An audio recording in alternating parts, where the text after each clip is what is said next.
things first.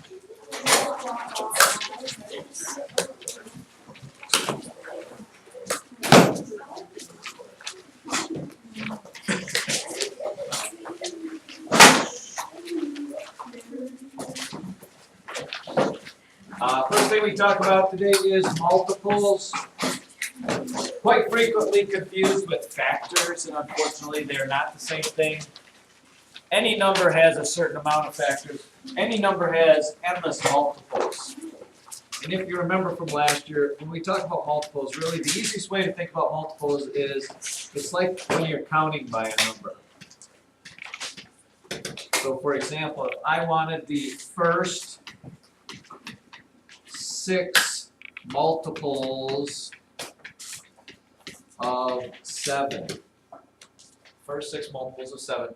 First of all, it always starts with its own self. If I asked you to count by 7s, you would say, okay, 7, 14, 21, 28, 35, 42. Those are the first 6 multiples of 7. You can never give someone all of the multiples of 7 because they go on forever. Okay, so don't get that confused with factors. Factors of 7 would be 1 and 7. Multiples of 7 go on forever.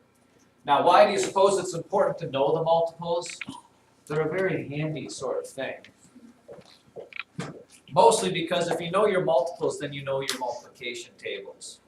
For example, this is 7 times 1, 7 times 2, 7 times 3, 7 times 4, 7 times 5, 7 times 6.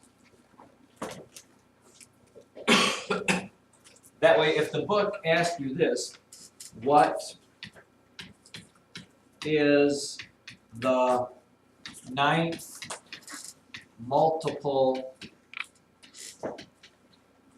of 8, you don't really have to go 8, 16, 24, 32, 40, 48, blah, blah, blah, because the 9th multiple of 8 is 9 times 8. It would be 72, because you'd get 8, 16, 24, 32, 40, 48, 56, 64, 72. 1, 2, 3, 4, 5, 6, 7, 8, 9.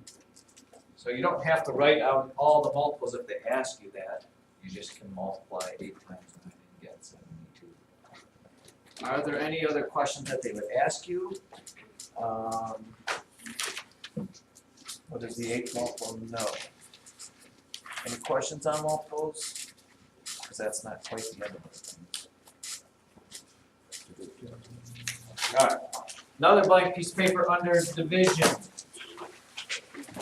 Under division.